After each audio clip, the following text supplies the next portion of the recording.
You will hear a number of different recordings, and you will have to answer questions on what you hear.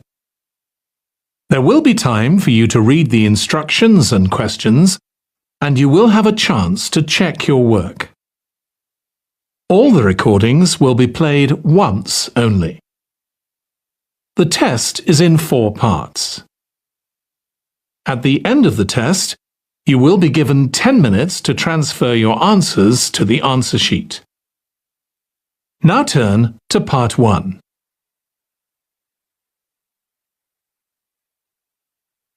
Part 1.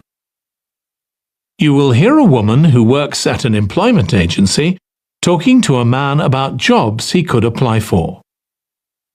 First, you have some time to look at questions 1 to 5.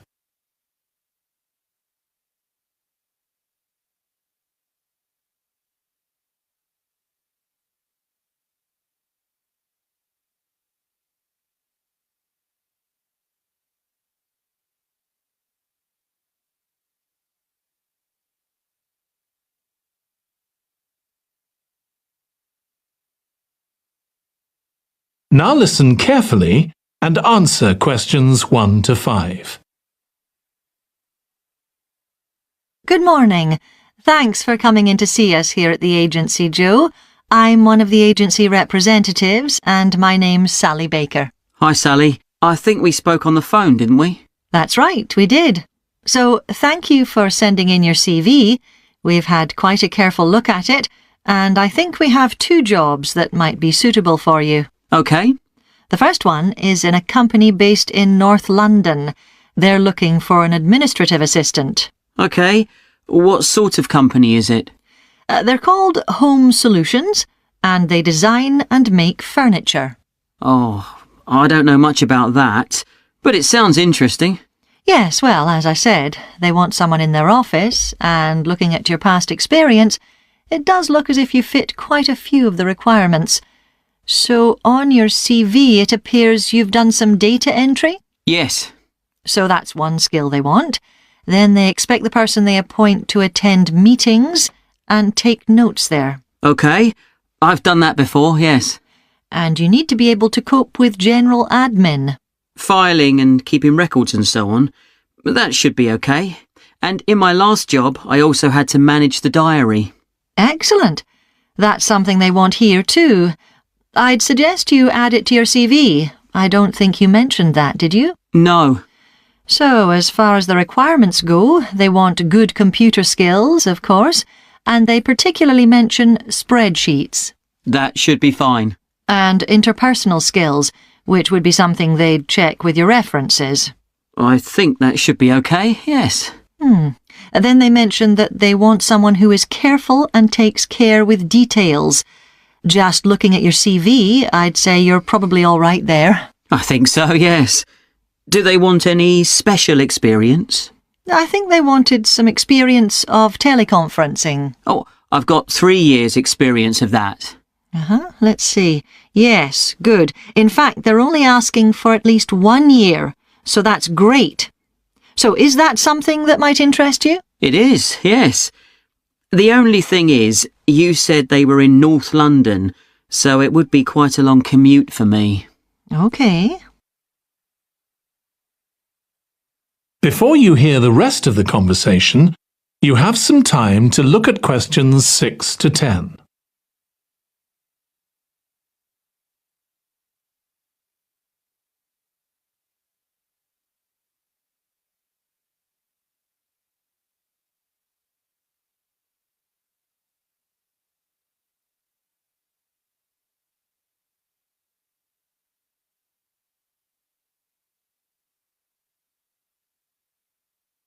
Now listen and answer questions 6 to 10. So the second position might suit you better as far as the location goes. That's for a warehouse assistant, and that's in South London. Yes, that would be a lot closer. And you've worked in a warehouse before, haven't you? Yes. So as far as the responsibilities for this position go, they want someone who could manage the stock, obviously, and also deliveries. That should be OK. You've got to keep track of stuff. but I've always been quite good with numbers. Good. That's their first requirement. And they want someone who's computer literate, which we know you are. Sure. Then they mention organisational skills. They want someone who's well organised. Yes, I think I am. And tidy? Yes, they go together really, don't they? Sure. Then the usual stuff. They want someone who can communicate well, both orally and in writing. OK. And for the last warehouse job I had, one of the things I enjoyed most was being part of a team. I found that was really essential for the job. Excellent. Yes, they do mention that they want someone who's used to that, yes. Now, when you were working in a warehouse last time, what sorts of items were you dealing with? It was mostly bathroom and kitchen equipment, sinks and stoves and fridges. So you're okay moving heavy things? Sure, I'm quite strong and I've had the training. Good. Now, as far as experience goes, they mention they want someone with a licence and that you have experience of driving in London, so you can cope with the traffic and so on. Yes, no problem. And you've got experience of warehouse work. And the final thing they mention is customer service. I think, looking at your CV, you're okay there. Right. So, what about pay? Can you tell me a bit more about that, please? That is the end of part 1. You now have 1 minute to check your answers to part 1.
Part 2.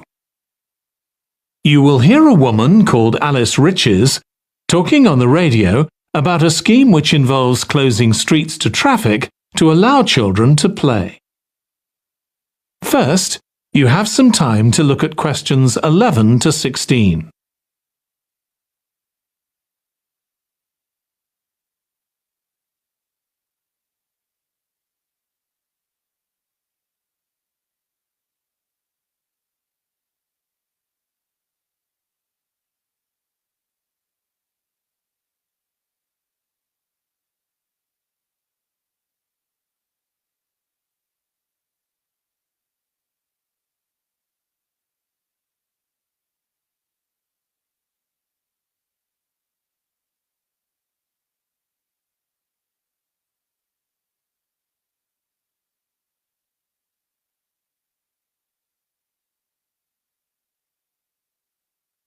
Now listen carefully and answer questions 11 to 16. My guest on the show today is Alice Riches, who started the Street Play scheme where she lives in Beechwood Road.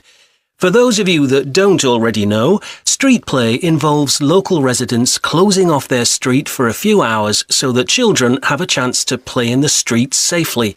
She started it in her own street, Beechwood Road, and the idea caught on. And there are now street play schemes all over the city. So when did you actually start the scheme, Alice? Well, I first had the idea when my oldest child was still a toddler. So that's about 6 years ago now. But it took at least 2 years of campaigning before we were actually able to make it happen. So the scheme's been up and running for 3 years now. We'd love to be able to close our road for longer, for the whole weekend, from Saturday morning until Sunday evening, for example. At the moment, it's just once a week. But when we started, it was only once a month. But we're working on it. So what actually happens when Beechwood Road is closed? We have volunteer wardens, mostly parents, but some elderly residents too, who block off our road at either end. The council have provided special signs, but there's always a volunteer there to explain what's happening to any motorists. Generally, they're fine about it. We've only had to get the police involved once or twice. Now, I should explain that the road isn't completely closed to cars, but only residents' cars are allowed. If people really need to get in or out of Beechwood Road, it's not a problem as long as they drive at under 20 kilometres per hour. But most people just decide not to use their cars during this time, or they park in another street.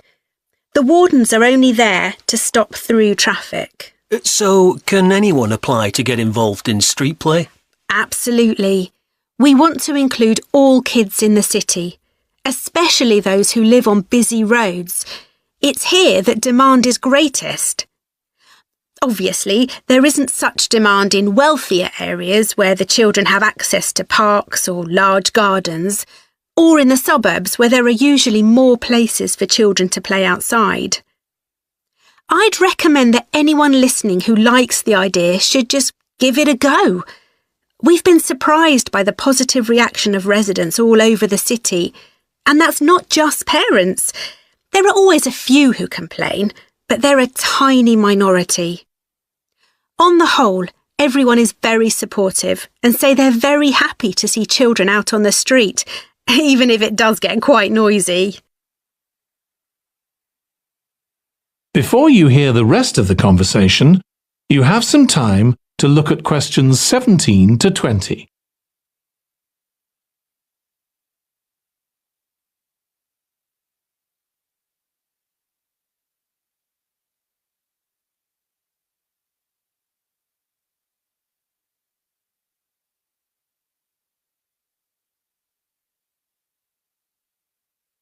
Now listen and answer questions 17 to 20. There have been so many benefits of street play for the kids. Parents really like the fact that the kids are getting fresh air instead of sitting staring at a computer screen, even if they're not doing anything particularly energetic. And of course, it's great that kids can play with their friends outside without being supervised by their parents. But for me, the biggest advantage is that kids develop confidence in themselves to be outside without their parents. The other really fantastic thing is that children get to know the adults in the street. It's like having a big extended family. It certainly does have a lot of benefits. I want to move on now and ask you about a related project in King Street. Right. Well, this was an experiment I was involved in, where local residents decided to try and reduce the traffic along King Street, which is the busiest main road in our area, by persuading people not to use their cars for one day. We thought about making people pay more for parking, but we decided that would be really unpopular. So instead, we just stopped people from parking on King Street, but left the other car parks open. It was surprising how much of a difference all this made. As we'd predicted, air quality was significantly better, but what I hadn't expected was how much quieter it would be, even with the buses still running. Of course, everyone said they felt safer, but we were actually amazed that sales in the shops went up considerably that day. We thought there'd be fewer people out shopping, not more. That's really interesting. So the fact that the street was... That is the end of part 2. You now have 30 seconds to check your answers to part 2.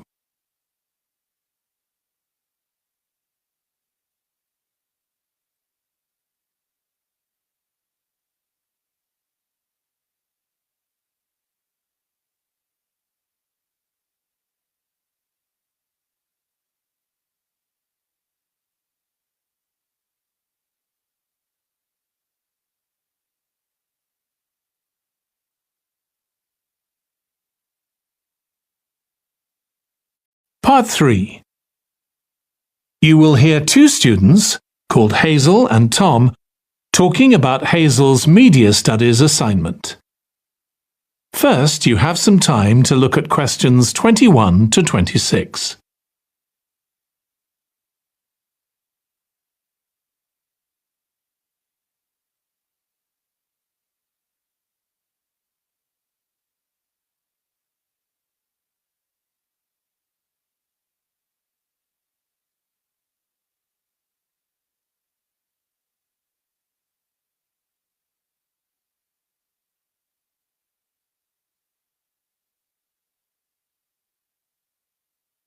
Now listen carefully and answer questions 21 to 26. Tom, could I ask you for some advice, please? Yes, of course. If you think I can help. What's it about? It's my first media studies assignment, and I'm not sure how to go about it.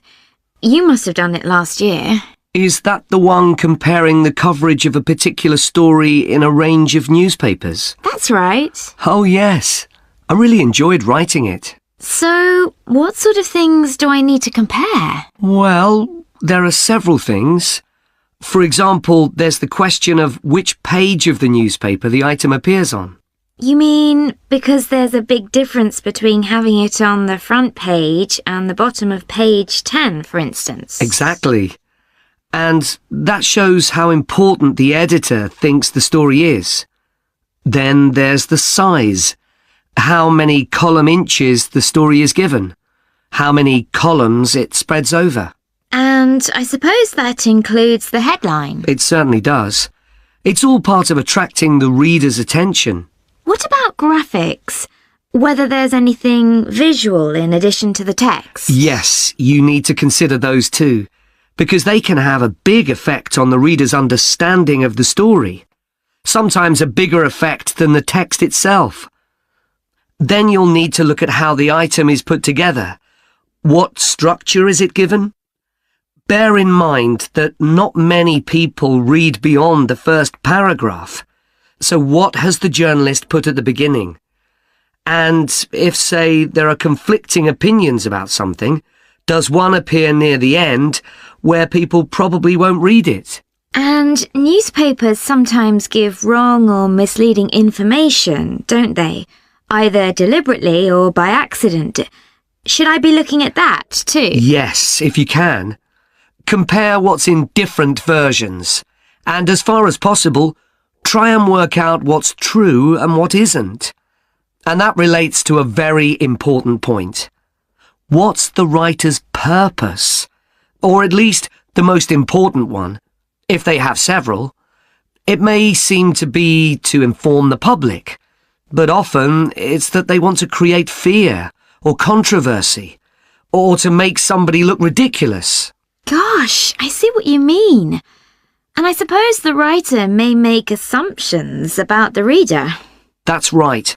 About their knowledge of the subject, their attitudes, and their level of education, which means writing so that the readers understand without feeling patronised. All of that will make a difference to how the story is presented. Before you hear the rest of the discussion, you have some time to look at questions 27 to 30.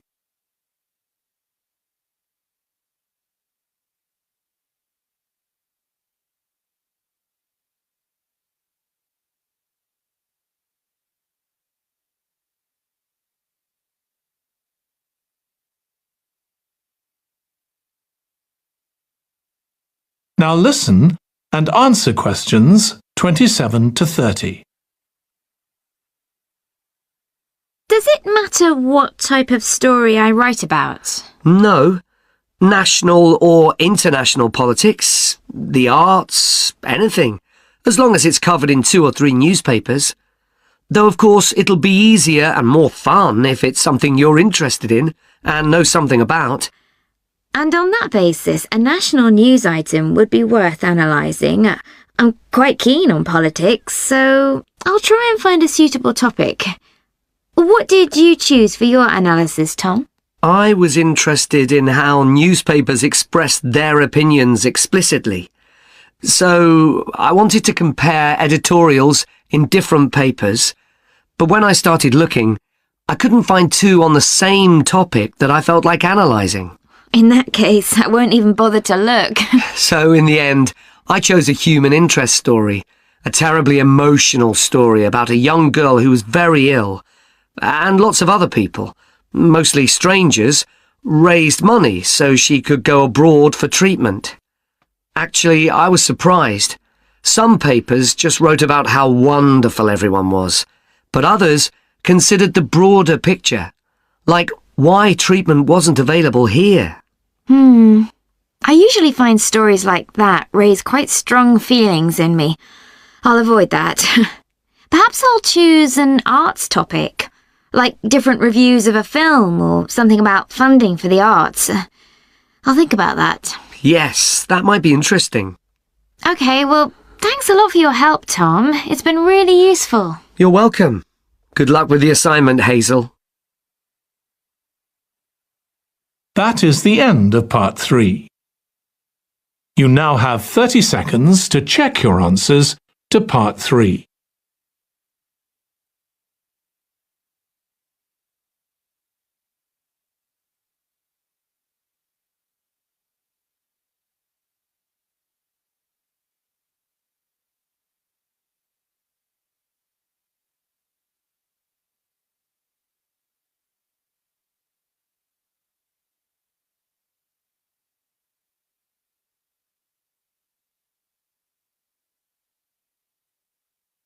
Part 4. You will hear part of a lecture on the early history of keeping clean. First, you have some time to look at questions 31 to 40.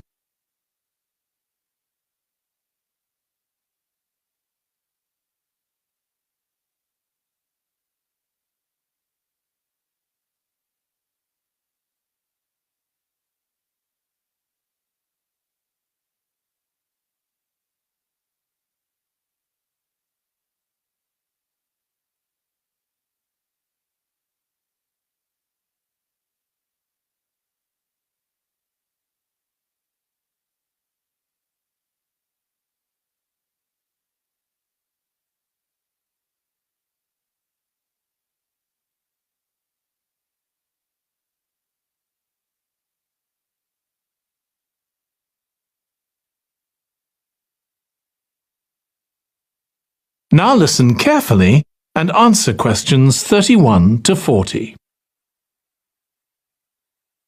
Nowadays, we use different products for personal cleanliness, laundry, dishwashing and household cleaning, but this is very much a 20th century development. The origins of cleanliness date back to prehistoric times. Since water is essential for life, the earliest people lived near water and knew something about its cleansing properties, at least that it rinsed mud off their hands. During the excavation of ancient Babylon, evidence was found that soap making was known as early as 2800 BC. Archaeologists discovered cylinders made of clay, with inscriptions on them saying that fats were boiled with ashes. This is a method of making soap, though there's no reference to the purpose of this material.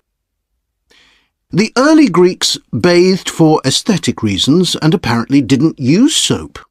Instead, they cleaned their bodies with blocks of sand, pumice and ashes, then anointed themselves with oil and scraped off the oil and dirt with a metal instrument known as a strigil. They also used oil mixed with ashes. Clothes were washed without soap in streams. The ancient Germans and Gauls are also credited with discovering how to make a substance called soap, made of melted animal fat and ashes. They used this mixture to tint their hair red. Soap got its name, according to an ancient Roman legend, from Mount Sapo, where animals were sacrificed, leaving deposits of animal fat. Rain washed these deposits, along with wood ashes, down into the clay soil along the river Tiber. Women found that this mixture greatly reduced the effort required to wash their clothes. As Roman civilization advanced, so did bathing. The first of the famous Roman baths, supplied with water from their aqueducts, was built around 312 BC. The baths were luxurious, and bathing became very popular. And by the 2nd century AD, the Greek physician Galen recommended soap for both medicinal and cleansing purposes.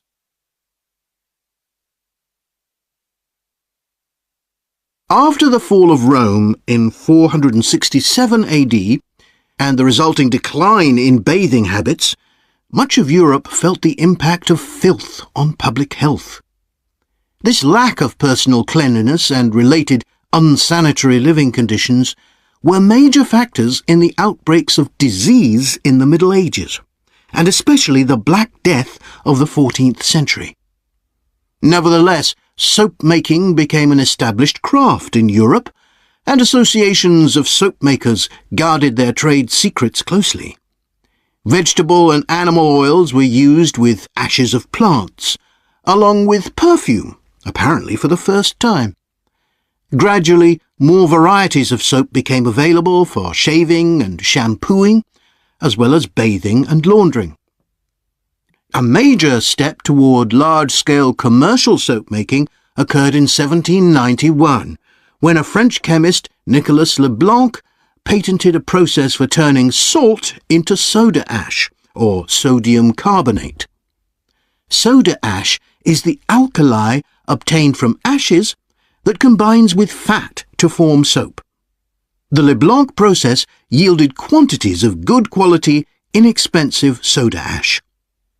Modern soap making was born some 20 years later, in the early 19th century, with the discovery by Michel-Eugène Chevreul, another French chemist, of the chemical nature and relationship of fats, glycerine, and fatty acids. His studies established the basis for both fat and soap chemistry, and soap making became a science. Further developments during the 19th century made it easier and cheaper to manufacture soap. Until the 19th century, soap was regarded as a luxury item and was heavily taxed in several countries. As it became more readily available, it became an everyday necessity, a development that was reinforced when the high tax was removed. Soap was then something ordinary people could afford, and cleanliness standards improved. With this widespread use came the development of milder soaps for bathing and soaps for use in the washing machines that were available to consumers by the turn of the 20th century. That is the end of Part 4. You now have 1 minute to check your answers to Part 4.